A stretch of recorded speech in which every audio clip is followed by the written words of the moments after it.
Hi నమస్తే welcome to Mara media. నేను మీ కేవీఆర్. తెలుగు ప్రజలకు ముఖ్యంగా ఆంధ్రప్రదేశ్ ప్రజలకు వినాయక చవితి శుభాకాంక్షలు. ఇవాళ గణనాథుని ప్రతిష్టతో తమ విఘ్నాలన్నీ తొలగిపోవాలని చెప్పి ముక్కోటి దేవతల కంటే ముందుగా పూజ చేసేది గణనాథునికే కాబట్టి స్వామివారు ఈ ఏడాదైనా మొత్తం సకల విఘ్నాలను తొలగించి ఆంధ్రప్రదేశ్ ప్రజలకు మంచి సుఖశాంతులు ఆయురారోగ్యాలు ప్రసాదించాలని కోరుకుంటూ ఇక రొటీన్ వార్తల్లోకి వెళ్ళిపోదాం.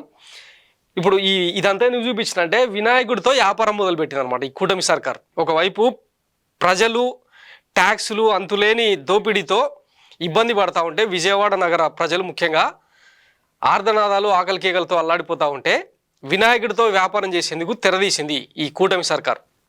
విగ్రహాల హైటు వెయిటు పవరు తర్వాత డీజే పర్మిషన్ ఇట్లాంటివన్నిటికీ కలిపి ఒక్కొక్క దానికి ఒక్కొక్క ఫీజ్ స్ట్రక్చర్ రెడీ చేసి వ్యాపారం మొదలుపెట్టిందనమాట. ఒకసారి హోంమంత్రి వంగలపూడి అనిత మేడం దీనికి సంబంధించిన బ్రీఫింగ్ ఇచ్చేది, ఒకసారి అది మీకు చూపిస్తా. కావాలనుకుని ఎన్ని రోజులు మైక్ పెడతారో చూసుకుని దానికి ఒక 100 రూపీస్. హైట్ ని బట్టి height above 3 feet to 6 feet అనుకోండి, దానికి ఏంటంటే ఈకో ఫ్రెండ్లీ 350 రూపీస్. అలాంటివి మనకి హైట్ అబౌవ్ 6 feet అయితే 700 రూపీస్ పడ్డాయి. అలా ఒక ఫీజ్ స్ట్రక్చర్స్ ఉన్నాయి. ఆ చలనాలు కూడా మన దగ్గరలో నీ సేవా కేంద్రాల్లో కట్టుకుని ఆ చలనాన్ని కూడా అప్లోడ్ చేసేసుకుని ఇమీడియట్ గా వాళ్ళ మూసి తీసుకొచ్చుకోవచ్చు. రేపటి నుంచి ఇది లైవ్ లైట్ లోకి వచ్చేస్తుంది. రేపటి నుంచి వాళ్ళ ఆ నెంబర్ కి కనుక కావాలనుకునే విన్నారు కదా. రేపటి నుంచి అంటే మేడం నిన్న మాట్లాడింది కాబట్టి ఈ రోజు నుంచి ఆ ఫీజ్ స్ట్రక్చర్ ముక్కుబిండి వసూలు చేసేదానికి ఇక రెడీ అయిపోయారు అనమాట. మైకులకు 100 రూపాయలు కట్టాలి. విగ్రహం 3 నుంచి 6.5 feet వరకు ఉంటే దానికి ఇంచుమించు 8,000 కట్టాలి.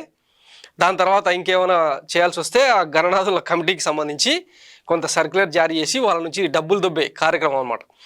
ఇదే ప్రయత్నం ఒకవేళ వైఎస్ జగన్మోహన్ రెడ్డి ముఖ్యమంత్రిగా ఉన్నప్పుడు చేసుంటే ఇంకా హిందువుల మనోభావాలు దెబ్బతీస్తారా, హిందూ బంధువుల ఆగ్రహాన్ని చవి చూస్తారా అని చెప్పి మాట్లాడేటోళ్ళం మనం.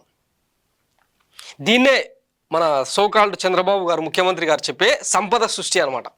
ఒకవైపు జనం అల్లాడిపోతూ ఉంటే రేట్ల గోలతో వరదల బీభత్సంతో తినడానికి తిండి కూడా లేని పరిస్థితుల్లో విరాళాలు సేకరించే ప్రయత్నం జరుగుతుంది. మరోవైపు ఇట్లా మండపాలు పెట్టుకొని వినాయక మండపాలు పెట్టుకొని ఏదో భక్తి శ్రద్ధలతో పూజించే ప్రయత్నం జరుగుతూ ఉంటే ఈ గణనాథుల కమిటీలు చందాలు వసూలు చేసి ఎట్లయితే అంటే కొంత నీచంగా హీనంగా తయారైనో ఇక ప్రభుత్వానికి ఆ కమిటీలకు ఏం తేడా. ఊళ్ళల్లో అక్కడక్కడ చూస్తుంటాం కదా, పిల్లలు ఒక నోట్ ప్యాడ్ ఆ స్క్రిబ్లింగ్ ప్యాడ్ పట్టుకొని వచ్చి ఖచ్చితంగా ఇచ్చి తీరాల్సిందే అని చెప్పి ఇక దబాయిస్తూ ఉంటారు. ఇక దానికి ఈ ప్రభుత్వానికి ఏం తేడా? పర్మిషన్ లేకపోతే ఇక క్యాన్సిల్ చేయడం.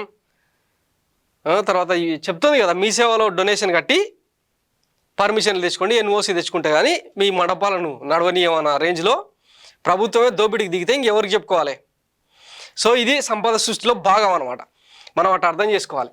ఇకపోతే మేడం హోంశాఖ మంత్రి కాకుండా డిజాస్టర్ మేనేజ్మెంట్ అంటే విపత్తుల శాఖ మంత్రిగా కూడా ఆమె బాధ్యతలు నిర్వహిస్తుంది. ఇట్లాంటి తరుణంలో విజయవాడకు సంబంధించి 1-2 PR స్టంట్స్ చేసింది తప్ప ఆ బాధితులను ఆదుకునే కార్యక్రమాలు కానీ మానిటరింగ్ కానీ ఏమైనా చేసినట్టు కనిపించిందా మీకు? మొన్న పవన్ కళ్యాణ్తో పక్కన కూర్చొని మానిటర్ చేసిన 1-2 ఫోటోలు తప్పిస్తే, ప్రెస్ మీట్ తప్పిస్తే, ప్రొక్లైన్లో తిరిగిన 1-2 సందర్భాలు తప్పిస్తే ఈ డిజాస్టర్ మేనేజ్మెంట్లో ఆమె పనితీరేంది, ఆమె బాధ్యతలేంది?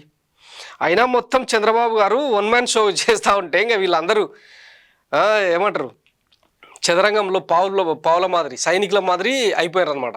సో మొత్తం షో మొత్తం ఆయననే కొట్టేసి క్రెడిట్ అంతా ఆయన దుబ్బేసిన తర్వాత ఇంకా వీళ్ళకు పనేడు ఉంటుంది, బాధ్యతలు ఏడు ఉంటాయి.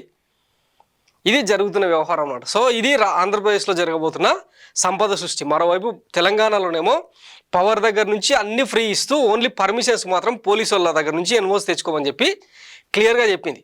ఎక్కడికక్కడ నాయకులు పోటీలు పడి కరెంటు బిల్లు మేమే కట్టిస్తాం, తర్వాత విగ్రహాలు కొనిస్తామని చెప్పి ఇక్కడ తెలంగాణలో నడుస్తుంటే ఆంధ్రప్రదేశ్లోనేమో సంపద సృష్టిలో భాగంగా ఇట్లా ప్రభుత్వమే బోర్డులు పెట్టి మరి ఫీజు స్ట్రక్చర్ రెడీ చేసి మరి వసూలు చేస్తూ ఉన్నారన్నమాట. అందుకే వినాయకుడు వీళ్ళకందరికీ మంచి బుద్ధి ప్రసాదించి కనీసం ఇప్పటి నుంచైనా రాష్ట్ర ప్రజల బాగోగుల కోణంలోనైనా పరిపాలిస్తారని చెప్పి ఆశిద్దాం. అయినా వీళ్ళ నుంచి కొత్తగా ఆశించేది ఏమిటి లేదు, ఎందుకంటే కూటమి సర్కార్ అంటేనే అదొక గల్లంతు. చంద్రబాబు గత పాలన చూడలేదా మనం?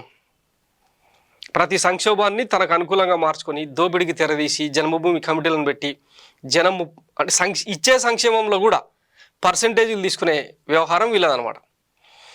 సో ఇంతకు మించి చెప్పుకోవడానికి ఏం లేదు. Thanks for watching Mara media. నేను మీ కేవీఆర్. Thank you.